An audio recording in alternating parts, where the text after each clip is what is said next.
حكم الهدى وقادة التقى رب اشرح لي صدري ويسر لي أمري واحلل عقدة من لساني يفقهوا قولي أما بعد أعوذ بالله من الشيطان الرجيم بسم الله الرحمن الرحيم إنا أنزلناه في ليلة القدر صدق الله العظيم. محترم حضرات، بزرگوں اور دوستوں، اس رب کا بہت کرم اور احسان ہوا کہ جس کی توفیق سے ہم نے اور آپ نے ابھی قرآن پاک کا دور مکمل کیا. اس میں انسان کا کوئی کمال نہیں ہے، انسان کے بس میں نہیں ہے کہ انسان قرآن پاک کا ایک جملہ ادا کر سکے. قرآن پاک میں اللہ تعالیٰ نے خود دعویٰ کر دیا انا لو انزلنا هذا القرآن على جبل لرأيته خاشعا متصدعا من خشية اللہ، کہ اگر ہم اس قرآن پاک کو پہاڑوں پر نازل کر دیتے تو پہاڑ خشیت الہی کی وجہ سے ریزہ ریزہ ہو جاتے، چور چور ہو جاتے. آپ نے واقعہ سنا ہوگا، حضرت موسیٰ علیہ السلام نے دیکھنے کی، اللہ کے دیدار کی تمنا کی تھی تو اللہ نے ایک ہلکی سی تجلی طور پہاڑ پر ڈالی تھی اپنی. وہ بھی بتاتے ہیں پرتوں سے ایک تجلی پڑی تھی، پرتوں پر ہوتے ہوئے گزری تھی وہ تجلی، اور پہاڑ جل کر کے راکھ ہو گیا تھا. تو اللہ کا کلام یہ تو اتنی بڑی چیز ہے، اتنی بڑی چیز ہے. میں آپ سے عرض کروں، اس کائنات میں ہر چیز اللہ کی مخلوق ہے، ہر چیز اللہ کی مخلوق ہے. چاہے وہ خانہ کعبہ ہو، چاہے وہ کوئی بھی چیز ہو، سب اللہ کی مخلوق ہے. لیکن ایک چیز ایسی ہے اس دنیا میں جو اللہ کی مخلوق نہیں ہے بلکہ اللہ کی صفت ہے، وہ ہے قرآن پاک. قرآن پاک ایک ایسی کتاب ہے کہ جو چیز اس سے جڑ جاتی ہے وہ محترم ہو جاتی ہے. جس کاغذ پہ لکھ دیا جائے وہ کاغذ محترم، جس دفتی کو سل دیا جائے وہ دفتی محترم، جس کا بستہ بنا دیا جائے تو کپڑا محترم، رحل بنا دی جائے تو لکڑی محترم، اور جس مہینے میں اترے وہ مہینہ محترم، اور جس رات میں یہ قرآن پاک اترے وہ رات 1000 مہینوں سے زیادہ، 1000 مہینوں سے زیادہ افضل. لیلۃ القدر خیر من الف شہر، 1000 مہینوں سے زیادہ بڑھ جاتی ہے وہ رات. جن شہروں میں اترے، مکہ اور مدینہ، وہ شہر تمام دنیا کے شہروں سے افضل. اور جس نبی پر اترے وہ نبی امام الانبیاء، سید الانبیاء، اور تمام نبیوں کا سردار، اور تمام انسانوں کا سردار، تمام جناتوں کا سردار، حبیب کردگار، احمد مختار، دو عالم کا تاجدار. اور ایسی ایسی فضیلتیں اللہ نے بخشی کہ ساری تعریفیں کرنے کے بعد سارے لوگ تھک گئے اور آخر میں سب کو یہ کہنا پڑا کہ بعد از خدا بزرگ توئی قصہ مختصر. یہ ہے قرآن پاک. جو بھی قرآن پاک سے جڑتا ہے، جس کا تعلق بھی قرآن پاک سے جڑتا ہے، وہ محترم ہو جاتا ہے. اس مہینے کا تعلق بھی قرآن پاک سے جڑا ہوا ہے، اسی لیے یہ مہینہ افضل ہے. باقی 11 مہینوں سے زیادہ افضل ہے کہ نہیں؟ اور اس میں ایک رات ہے جو 1000 مہینوں سے زیادہ افضل ہے. وہ رات کیا ہے؟ لیلۃ القدر. اس رات میں کیا خصوصیت ہے؟ اس رات میں خصوصیت یہ ہے کہ اس کا تعلق قرآن کریم سے جڑا ہے. اللہ نے آسمان دنیا پر، لوح محفوظ سے آسمان دنیا پر قرآن پاک کو جب اتارا تو وہ اسی شب قدر میں اتارا. انا انزلناہ فی لیلۃ القدر، ہم نے اس کتاب کو لیلۃ القدر میں اتارا ہے.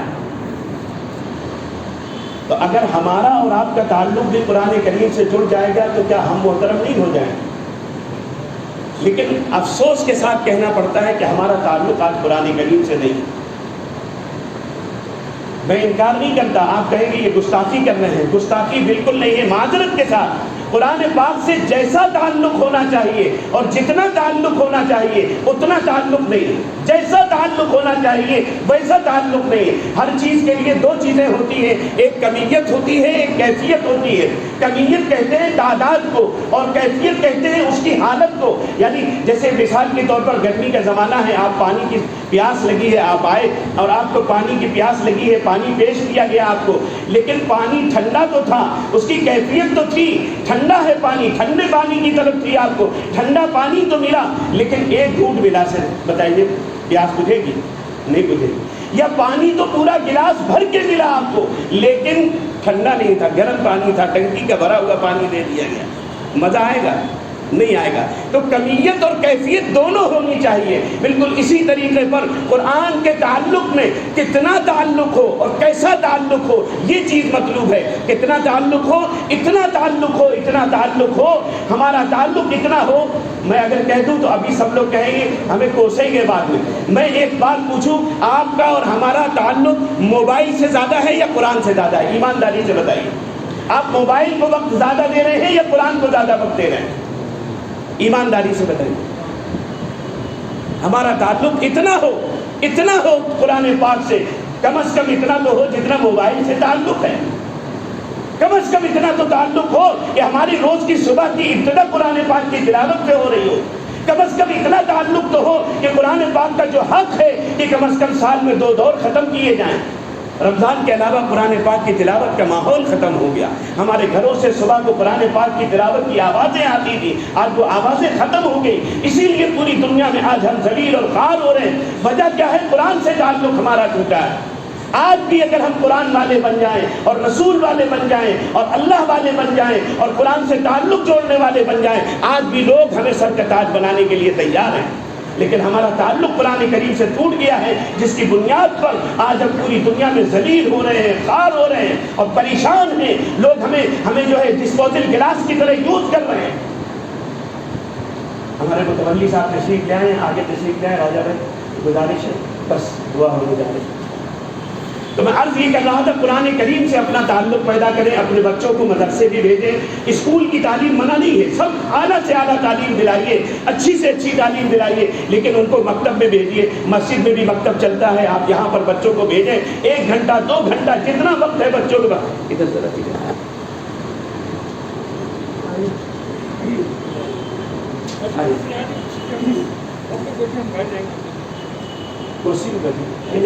کرسی بڑی بڑی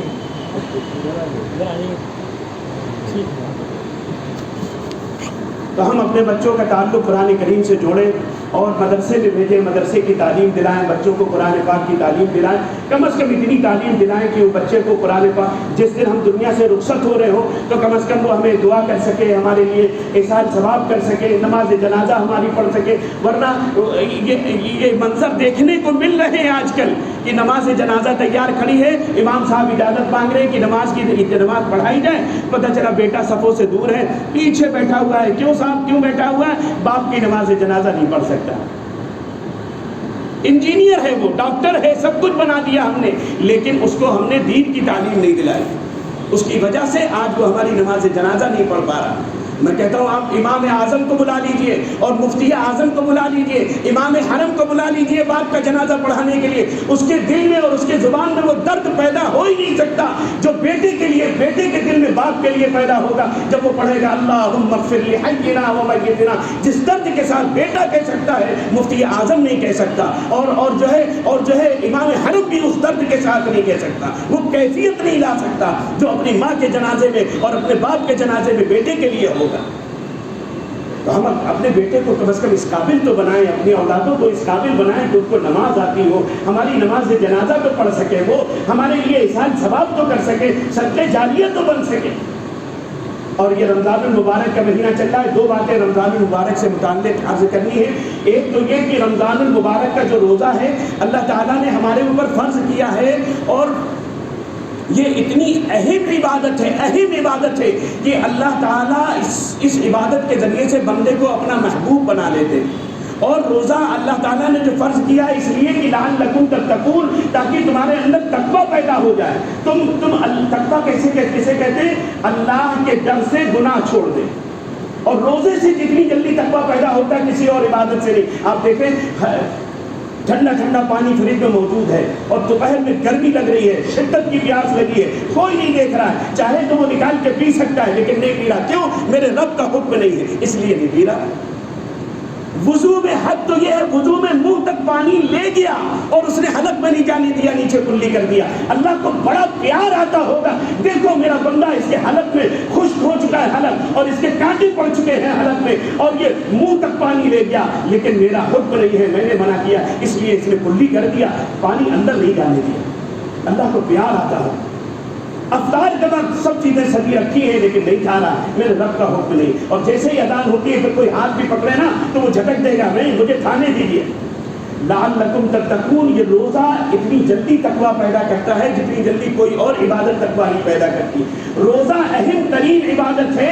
اللہ نے فرمایا ساری چیزوں کا بدلہ تو فرشتوں سے میں دلواؤں گا، لیکن جب روزے کی باری آئے گی تو میں خود بدلہ دوں گا۔ ایک روایت میں ہے میں اپنے آپ کو دے دوں گا۔ ایک بزرگ نے بڑی عجیب بات فرمائی ہے، کتاب میں لکھی ہے، بس وہ مجھے بتانی ہے کہ فرمایا کہ الصوم لی وانا اجزا بہ کا مطلب کیا ہے؟ مطلب یہ ہے کہ اللہ تعالیٰ روزے کے بدلے، روزہ سکہ رائج الآخرت ہے، آخرت میں کام آنے والا سکہ ہے۔ کیسے؟ انہوں نے فرمایا کہ ایک شخص آئے گا، اس کے کھاتے میں نماز بھی ہوگی، عمرہ بھی ہوگا، حج بھی ہوگا، تہجد بھی ہوگا، اور زکاتیں بھی ہوں گی، اور نہ جانے کیا کیا سب کچھ ہوگا، لیکن کسی کو گالی دی تھی اس کو نمازیں دے دی جائیں گی، کسی کا مال دبا لیا تھا اس کو زکات دے دی جائے گی، کسی کو تھپڑ مار دیا تھا اس کو حج عمرے دے دی جائیں گے۔ بیوی آئے گی کہے گی اللہ ہمیں بھی ستایا تھا، اس نے ہمارے اوپر بھی ظلم کیا تھا۔ اللہ تعالیٰ کہیں گے اے میری بندی اب اس کے پاس نیکیاں ختم ہو گئی ہیں، تم اپنے گناہ اس کے اوپر ڈال دو۔ تو وہ بیوی ہے، گھر کی رازدار ہے، وہ کہے گی یا اللہ اس کے کھاتے میں روزہ تو ہے، یہ روزہ رکھا کرتا تھا۔ اللہ تعالیٰ کہے گا نہ میری بندی نہیں، روزہ میں بدلے میں نہیں دے سکتا ہوں، روزہ تو میرے لیے ہے، الصوم لی، روزہ میرے لیے ہے، اس کو بدلے میں نہیں دیا جائے گا۔ اب اس کی مغفرت اگر ہوگی تو روزے کے طفیل میں ہوگی۔ روزہ کتنی اہم ترین عبادت، روزے کے بدلے میں آپ کو جنت جائے گا، روزہ بدلے میں نہیں دیا جائے گا کسی کو۔ اور آخری بات تراویح، یہ رمضان مبارک کا مہینہ ہے، اس میں پورے مہینے تراویح پڑھنا ہے۔ یہ قرآن پاک کا دور ختم ہوا ہے ہم لوگوں کی سہولت کی وجہ سے، کہ اب جہاں سہولت ہوئی، جہاں وقت ہوا وہاں پر ہم نے تراویح پڑھ لی، اس لیے ہم لوگ 10 روز میں، 5 روز میں، 15 روز میں قرآن پاک کو سن لیتے ہیں کہ ایک سنت یہ ناقص نہ رہ جائے۔ اس سہولت کی وجہ سے اس مسجد کے لوگوں نے، یہاں کے ذمہ داران نے یہ انتظام کیا کہ آپ لوگ 10 روز میں فارغ ہو جائیں، لیکن اس کا مطلب یہ نہیں کہ تراویح سے فارغ ہو جائیں۔ تراویح اہم ترین عبادت ہے، اہم ترین عبادت ہے، تراویح مت چھوڑیے گا۔ وعدہ کیجئے کہ انشاءاللہ پورے مہینے تراویح پڑھیں۔ میں آپ کو بتا رہا ہوں تراویح کا ثواب کیا ہے، اگر آپ سن لیں تو کلیجہ پھٹ جائے گا۔ حضرت مولانا اشرف علی تھانوی رحمۃ اللہ علیہ نے حیات المسلمین کے اندر یہ حدیث نقل کی ہے کہ تراویح کے ہر سجدے کے بدلے میں اللہ تبارک و تعالیٰ 1500 نیکیاں عطا فرماتے ہیں۔ 1500 نیکیاں۔ ایک دن میں کتنے سجدے ہوتے ہیں تراویح میں؟ 40، تو کتنی نیکیاں ہوگی؟ 60,000 نیکیاں ہو گئی ذرا سی دیر میں۔ 20 منٹ کا وقت لگتا ہے، کتنی دیر؟ 20 منٹ کا وقت۔ اور حضرت آگے لکھتے حدیث میں ہے، حدیث نقل کرتے ہر سجدے کے بدلے میں اللہ تعالیٰ جنت میں ایک ایسا محل عطا فرماتے ہیں جس کے 60,000 دروازے ہوتے ہیں۔ کتنے؟ ہم لوگ ساری زندگی کمائی کرتے ہیں تو ایک 500 گز کا مکان بنا پاتے ہیں تو بہت فخر کرتے ہیں، دیکھو جی میرا بندہ، دیکھو جی میرا مکان، دیکھو جی میرا یہ، دیکھو جی میرا وہ۔ اللہ تعالیٰ ہر سجدے کے بدلے میں ایک محل دے رہے جس میں 60,000 دروازے ہیں۔ اور سنیے، ہر دروازہ کھول کے جب آپ اندر جائیں گے تو ایک یا سرخ یاقوت کا محل ہوگا اس کے اندر۔ سرخ یاقوت دیکھا ہے کسی نے؟ دیکھا ہے آپ لوگوں نے؟ ہم نے تو نہیں دیکھا۔ سرخ یاقوت اتنا قیمتی پتھر ہوتا ہے، بادشاہ دیکھیں تو دیکھیں، ہم لوگوں کے نصیب میں نہیں ہے وہ۔ اللہ فرما رہے ہر سجدے کے بدلے میں ایسا محل دیں گے کہ 60,000 دروازے ہوں گے، اور ہر دروازے میں جب داخل ہوں گے تو سرخ یاقوت کا محل بنا ہوا ہوگا۔ سبحان۔ اور بتاؤ ہم لوگ بنیان خریدنے کے بہانے، جوتے خریدنے کے بہانے، شاپنگ کرنے کے بہانے تراویح چھوڑ دیتے ہیں۔ کتنی بدنصیبی کی بات ہے۔ عزم کیجئے، ارادہ کیجئے کہ انشاءاللہ نہ روزہ چھوڑیں گے نہ تراویح چھوڑیں گے انشاءاللہ۔ اللہ تعالیٰ ہم سب کو کہنے سننے زیادہ عمل کرنے کی توفیق عطا فرمائے۔